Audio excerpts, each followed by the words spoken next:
من رقة البحر وشموخ الجبل ورحابة الصحراء، هذه المدينة وهذا الجمال.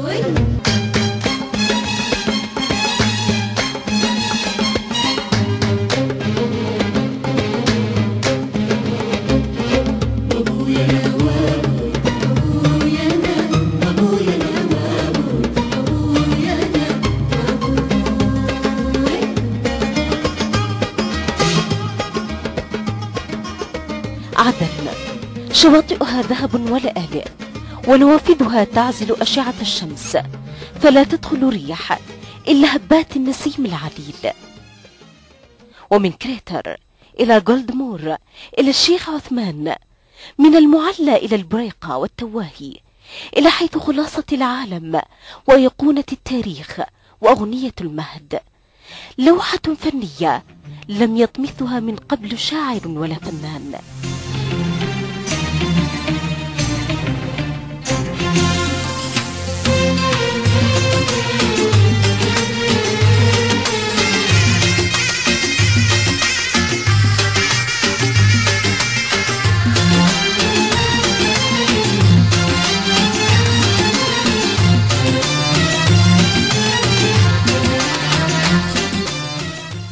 هي خلجان وشواطئ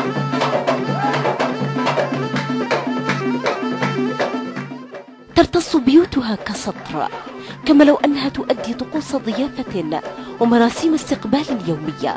نظام تخطيطها الحضري وتموسق معمارها المدني مع انسيابات جغرافيتها البديعة تمتص حركة الناس وزحمة الأنفاس، فإذا هي هدوء وصفو وأناقة وحسن هندام.